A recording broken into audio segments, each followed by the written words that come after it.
皆さんこんにちは。読書の達人です。今日ご紹介するのはこちら。日暮らしの木、ハムロリンです。ハムロリンさん。ちょっとご紹介します。時代物なんですよね。殿様がいます。で、殿様がいて、正室側室がいます。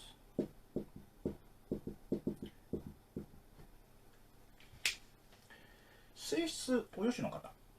で、側室、おみよの方。で、この2人が、どちらが、いわゆるお世継ぎを産むのかで、バチバチっと争ってたんですよ。で、そういうある日、この正室のおよしの方の方、毒盛られます。で、さらに、賊が入り込んできて、殺そうとする。で、それを、主人公、戸田秀国が逃がします。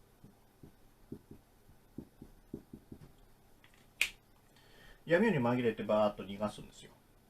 で、このおみよの方の方なんですけど、悪い家老とグルです。元は殿様の側室になれるような家の身分の子ではないんですけど、家老がこの子の身分を偽って側室に押し込みます。で、気に入るんですよ、こっちを。で、もしこっちが世継ぎを産めば、こいつにとってはすごくメリットがある話なんで、どうしても産みたい。で、とにかくこれは邪魔だったんで、自分のためにですよ。もう命まで狙う。で、こう逃がしたもんですから、もう殺せなかったんですよ。で、とりあえず、この戸田をですね、これ、闇夜に紛れて、夜一晩逃がします。その間に、いわゆる不倫行為みたいなものがあっただろうというふうに因縁をつけるんですよ。で、殿がですね、それに対して、10年間の謹慎を命じます。で、その後、切腹しろと。切腹を命じるんですよね。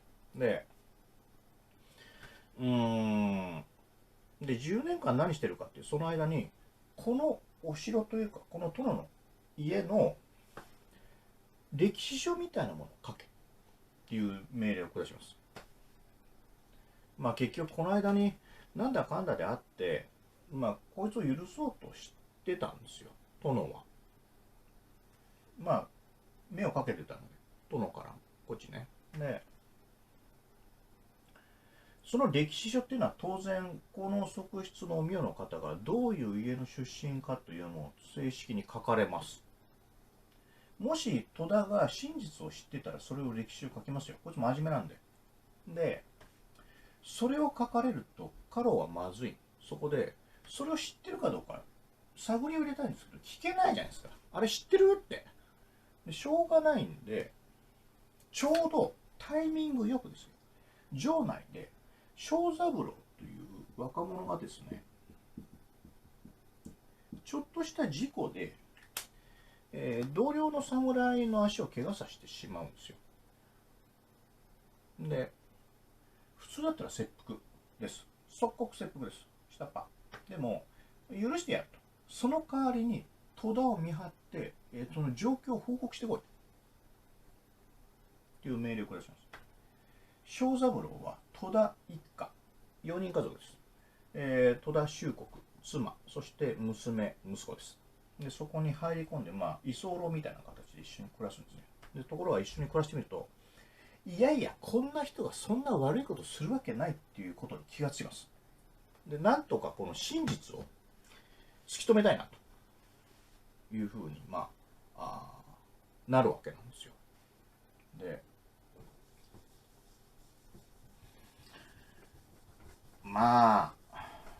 いろいろあるんですけれども、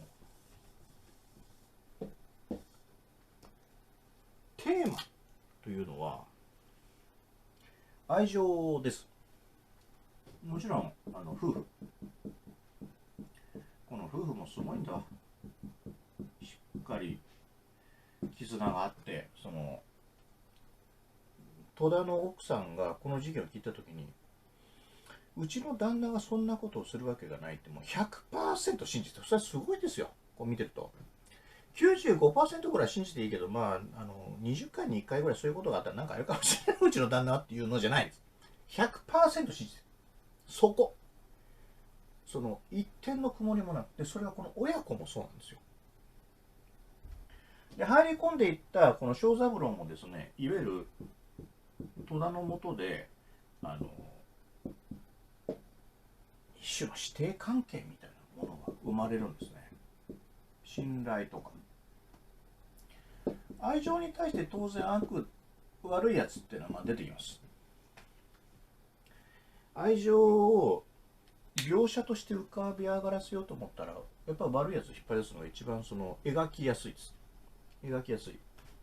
でね、この話の中で、いわゆる人を癒す道っていうのが出てきます。どういうふうにしたら人って癒せるんだろうか。一つはやっぱり励ますっていうことですよ。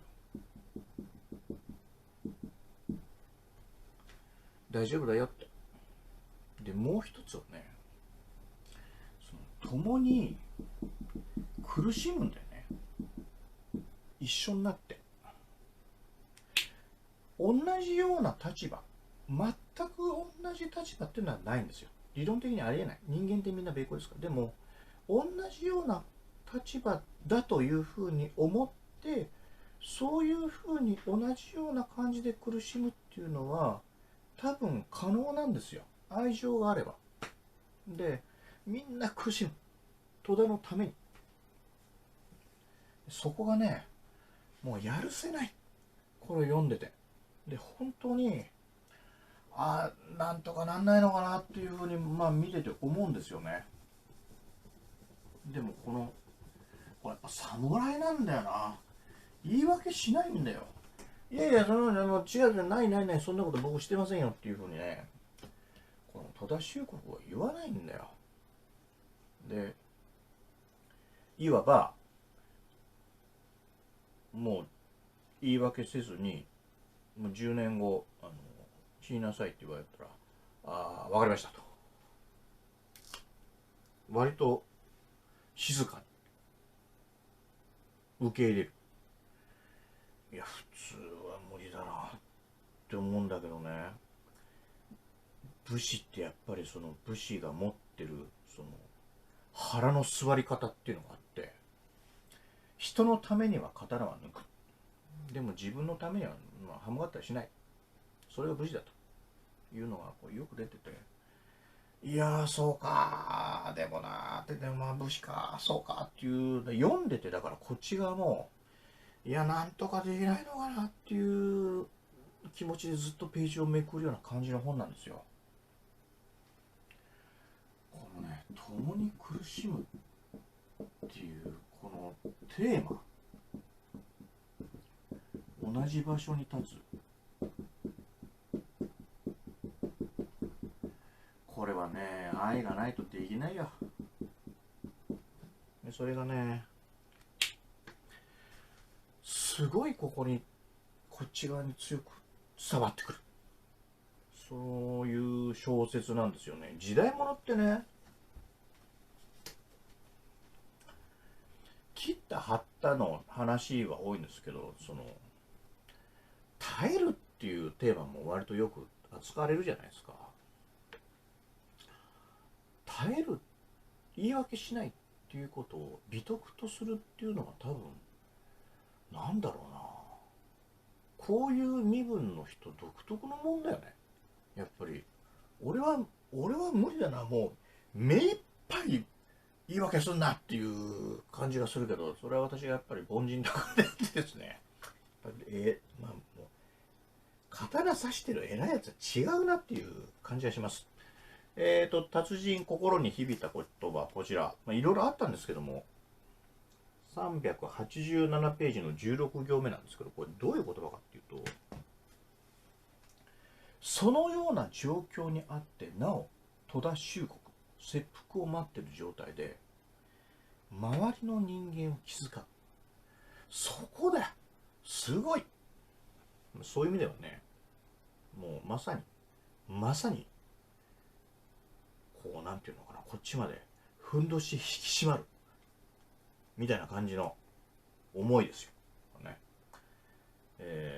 まあ結末どんな風になるのか言わないですけども、すんげえ本だなっていうふうに思います。直木賞取ってます。2000何年か、146回。